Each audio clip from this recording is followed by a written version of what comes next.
یہ حدیث پاک جسے میں اب بیان کرنے والا ہوں، جس کے اندر صاف صاف وہ سائنس اور علامتیں بتا دی گئی ہیں جو پوری اہل الحدیث پر فٹ ہوتی ہیں۔ حدیث اس طرح وعن ثوبان رضی اللہ تعالی عنہ ان رسول اللہ صلی اللہ علیہ وسلم قال لا يزال طائفة من امتی علی الحق منصورین لا يضرهم من خالفهم حتى یأتی امر اللہ عز وجل، رواہ ابن ماجہ فی کتاب المقدمہ فی باب اتباع سنت رسول اللہ صلی اللہ علیہ وسلم۔ حضرت امام ابن ماجہ رحمہ اللہ کتاب المقدمہ کے اندر باب اتباع سنت رسول اللہ صلی اللہ علیہ وسلم کے اندر یہ حدیث لائے۔ راوی جیسا کہ معلوم ہے حضرت ثوبان رضی اللہ تعالیٰ عنہ ہے۔ حضرت ثوبان فرماتے ہیں کہ نبی کریم صلی اللہ علیہ وسلم نے ارشاد فرمایا کہ لا تزالو، گنتے جاؤ، برابر رہے گی، برابر رہے گی، یعنی دنیا کبھی ان سے خالی نہیں ہوگی، جی دنیا ان سے کبھی بھی خالی نہیں ہوگی۔ یہ لا تزالو کا مفاد ہے۔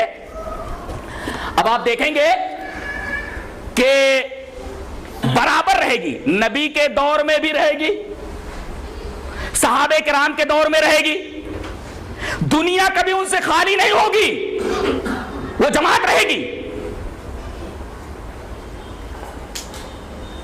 کیا اماموں کے نام پر فرقے بنانے والے یہ دعویٰ کر سکتے ہیں کہ اس حدیث سے مراد وہ لوگ ہیں؟ امام ابو حنیفہ رحمۃ اللہ علیہ پیدا ہوتے ہیں سن 80 کے اندر، انتقال ہوتا ہے 150 کے اندر۔ حضرت امام شافعی رحمۃ اللہ علیہ پیدا ہوتے ہیں 150 کے اندر اور انتقال ہوتا ہے 204 کے اندر۔ حضرت امام مالک پیدا ہوتے ہیں سن 90 کے اندر، انتقال ہوتا ہے 189 کے اندر۔ حضرت امام احمد بن حنبل پیدا ہوتے ہیں 164 میں اور انتقال ہوتا ہے 241 کے اندر۔ اب بتائیے 80 سے پہلے کوئی امام ہے ہی نہیں۔ ان اماموں کے نام پر جو فرقے بنے ہیں، کیا یہ فرقے دعویٰ کر سکتے ہیں کہ لا تزالو کے اندر داخل ہیں؟ لا تزالو برابر رہے گی، اب لا تزالو سے برابر رہے گی، یعنی امام ابو حنیفہ سے پہلے بھی یہ جماعت رہے گی، سن 80 سے پہلے بھی ہے۔ ظاہر ہے کہ فرقے بعد میں بنے، یہ فرقے تو اس حدیث میں آ ہی نہیں سکتے، اس حدیث کے دائرے میں داخل ہی نہیں ہو سکتے، خارج ہے سب۔ لا تزالو برابر رہی۔ اچھا طائفتن، ایک ہی گروہ ہوگا، وہ یہ کہتے 4، اور نبی کریم صلی اللہ علیہ وسلم فرما رہے ایک ہی گروہ ہوگا۔ یہ 2 علامتیں ہوئی، لا تزال طائفۃ من امتی، میری امت کے۔ اچھا علی الحق، یہ تیسری علامت بتائے گی۔ اب آئیے ہم دیکھ لیں کہ حق کے اوپر ہوں گے، حق سے کیا مراد ہے؟ اللہ غور سے سنیے، حق کس کو کہا ہے قرآن حکیم میں اور حدیث پاک میں؟ اللہ نے اور اس کے رسول نے۔ آیت کریمہ دیکھیے، الذین کفروا وصدوا عن سبیل اللہ اضل اعمالهم والذین آمنوا وعملوا الصالحات وآمنوا بما نزل علی محمد وهو الحق من ربهم کفر عنهم سیئاتهم واصلح بالهم۔ وہ لوگ جو ایمان لائے اور نیک عمل کیا اور ایمان لائے اس چیز پر جو نازل ہوئی جناب محمد رسول اللہ صلی اللہ علیہ وسلم پر، بما نزل علی محمد وهو الحق من ربهم۔ قرآن حکیم یہ لوگوں کے رب کی طرف سے حق ہے۔ اس آیت کریمہ سے صاف معلوم ہوا کہ یہاں حق سے مراد قرآن حکیم ہے۔ آ گیا قرآن، اب حدیث کیا ہے؟ وہ بھی حق ہے کہ نہیں؟ حق ہے۔ دلیل یہ حدیث پاک۔ وعن عبداللہ بن عمرو رضی اللہ تعالیٰ عنہ قال كنت اكتب كل شيء اسمعه من رسول الله صلی اللہ علیہ وسلم اريد حفظه فنهتني قریش وقالوا اتكتب كل شيء تسمعه ورسول الله صلی اللہ علیہ وسلم بشر يتكلم في الغضب والرضا فامسكت عن الكتاب فذكرت ذلك لرسول الله صلى الله عليه وسلم فأومى بإصبعه إلى فيه فقال اكتب والذي نفسي بيده ما يخرج منه إلا حق رواه ابو داؤد في كتاب العلم۔ حضرت امام ابی داؤد اس حدیث پاک کو ایسے کتاب العلم کے اندر لائے، راوی جیسا کہ معلوم ہے حضرت عبداللہ ابن عمرو بن عاص ہیں۔ حضرت عبداللہ ابن عمرو بن عاص فرماتے ہیں کہ میں جناب محمد رسول اللہ صلی اللہ علیہ وسلم کے ہر ادا کو لکھ لیتا تھا۔ كنت اكتب كل شيء اسمعه، جو نبی سے سنتا تھا میں لکھ لیتا تھا۔ کیوں؟ کتابت ثابت ہوئی، جس طرح قرآن لکھا جاتا تھا حدیث بھی لکھی جاتی تھی، اور ارید حفظہ تاکہ لکھ کر کے میں یاد کروں، جیسے قرآن یاد کیا جاتا تھا تو حدیث بھی لکھ کر کے صحابہ یاد کرتے تھے، ارید حفظہ میں اس کو بائی ہارٹ کرنے کے لیے لکھ لیا کرتا تھا۔ تو قریش کے لوگوں نے مجھے منع کیا اور کہا کہ تو جو کچھ سنتا ہے نبی سے لکھ لیتا ہے، اتکتب کل شیء تسمعہ، سب لکھ لیتا ہے؟ انہوں نے کہا ہاں لکھ لیتا ہوں۔ کہا کہ وہ رسول اللہ صلی اللہ علیہ وسلم بشر، رسول اللہ صلی اللہ علیہ وسلم بشر ہیں۔ یہ تمام صحابہ کرام کا عقیدہ بیان کیا جا رہا ہے کہ رسول اللہ صلی اللہ علیہ وسلم بشر ہیں۔ جی وہ رسول اللہ صلی اللہ علیہ وسلم بشر، رسول اللہ صلی اللہ علیہ وسلم بشر ہیں، یتکلم فی الغضب والرضا، کبھی غصے میں بولتے ہیں کبھی خوشی میں بولتے ہیں، تو غصے میں بولتے ہیں تب بھی لکھ لیتا ہے، وہ غلط ہو سکتا ہے غصے میں آپ بولے تو غصے کی حالت میں بھی جو آپ بولے اسے بھی لکھ لیتا ہے, خوشی کی حالت میں بولے تب بھی لکھ لیتا ہے.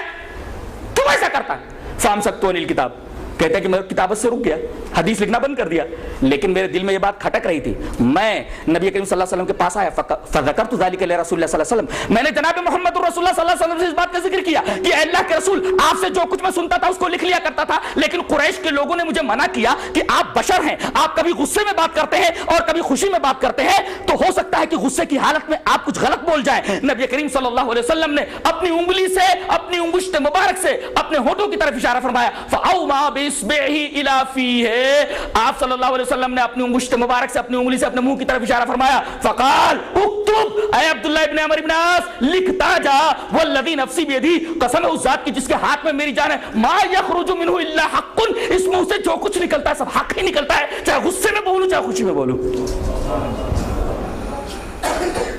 گویا کہ آپ خوشی میں بولے تب بھی حق ہی زبان سے نکلتا ہے, اور غصے میں بولے تب بھی حق ہی نکلتا ہے. پتہ یہ چلا کہ زبان نبوی سے جو چیز نکلتی ہے وہ حق. قرآن حکیم سے معلوم ہوا کہ حق نام ہے قرآن کا, اس حدیث پاک سے معلوم ہوا کہ حق نام ہے حدیث پاک کا جو جناب محمد رسول اللہ صلی اللہ علیہ وسلم کی زبان سے نکلے. پتہ یہ چلا علی الحق, حق کے اوپر ہوں گے, یعنی قرآن و حدیث. قرآن و حدیث مراد ہے, حق سے قرآن سے ثابت ہوا, حدیث سے ثابت ہوا, اور اہل حدیث کا یہی منہج ہے کہ قرآن اور حدیث ہی کو فالو کرو, مضبوطی سے پکڑو. تو کتنی علامتیں ہوئی گنو, لا تزالو, برابر رہیں گے, ایک طائفتن, ایک ہی گروہ ہوگا, اور علی الحق, حق کے اوپر ہوگا یعنی قرآن و حدیث کو فالو کرنے والا ہوگا, منصورین, منصور ہوگا. منصور کا مطلب غالب ہوگا, غالب ہوگا, اور غلبہ ہر طریقے کا, خاص طور سے دلائل کا غلبہ, دلائل کا غلبہ, اور غلبہ اس طریقے سے کہ مسلمانوں کو پریشانی سے, تکلیف سے نجات دے دے. مثلا غور سے سنیے, ایک مسئلہ آیا, سعودی عرب کے علماء کے سامنے ایک مسئلہ درپیش ہوا کہ 25 لاکھ 30 لاکھ حاجی, حجاج یہ حج کرنے کے لیے آتے ہیں, شیطان کو کنکری مارنے کے لیے رمی جمار کرتے وقت بہت تکلیف ہوتی ہے, کچھ لوگ گر پڑتے مر جاتے ہیں, تکلیف ہو جاتی ہے. تو ایسا کیا جائے کہ چند فلورز بنا دیے جائیں, first floor, second floor, third floor, کچھ نیچے سے رمی جمار کریں, کچھ فرسٹ فلور سے, کچھ سیکنڈ فلور سے, کچھ تھرڈ فلور سے, کچھ اور فورتھ فلور وغیرہ سے. تو کیا یہ فلور بنانا جائز ہے رمی جمار کے لیے؟ میں نام ہے, سعودی علماء نے فتویٰ دیا کہ یہ جائز نہیں ہے, درست نہیں ہے. مسلمان مشکل میں ہیں, سعودی علماء نے فتویٰ دے دیا کہ جائز نہیں ہے. اللہ رحم فرمائے, علامہ ابن باز کے اوپر انہوں نے کہا جائز ہے. تمام علماء سعودیہ پریشان, حیران, انہوں نے دلیل مانگی. حضرت عبداللہ ابن باز نے, ابن باز رحمہ اللہ نے دلیل دی. وہ دلیل جو ان کے سامنے تھی میں پیش کر دیتا ہوں ان کی طرف سے. عن ابن جریج قال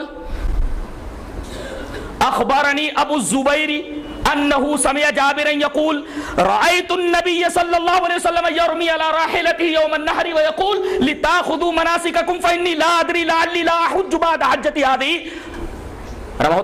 رواہ مسلم فی کتاب الحج. حضرت امام مسلم رحمہ اللہ اس حدیث کو ایسے کتاب الحج کے اندر لائے,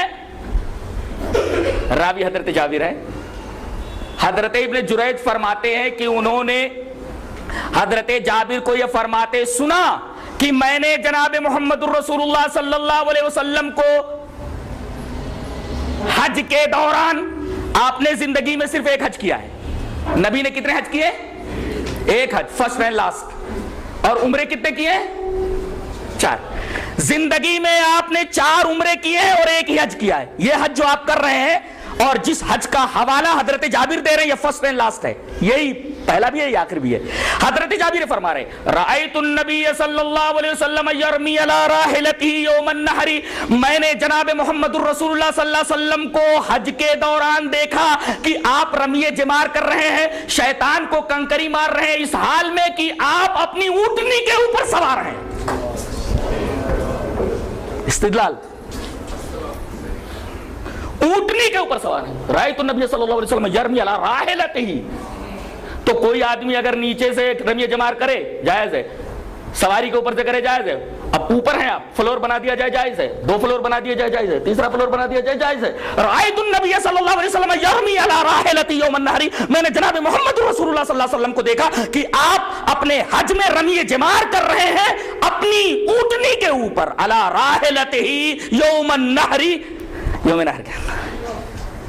تو اہل حدیث علماء یہ امت کی روح ہے, امت کی جان ہے, اور جب تک ایک اہل حدیث زندہ ہے تب تک قیامت نہیں آئے گی الحمدللہ.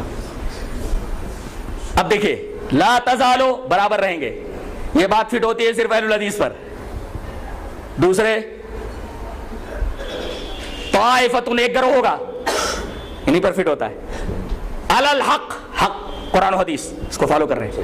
منصورین دلائل کے اعتبار سے بھی غالب, امت کو پریشانیوں سے نکال دیں, اور مناظرہ ہو تو مخالف کا ناطقہ بند کر دیں.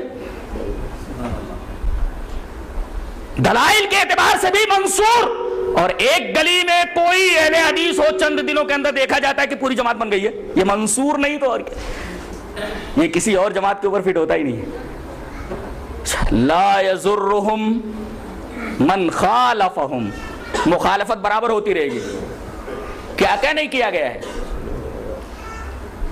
انگریزوں کے زمانے میں تو ان کے ساتھ وہ کچھ کیا گیا ہے کہ جس پر انسانیت شرمسار ہو جائے, اور کیا ہے اپنوں نے.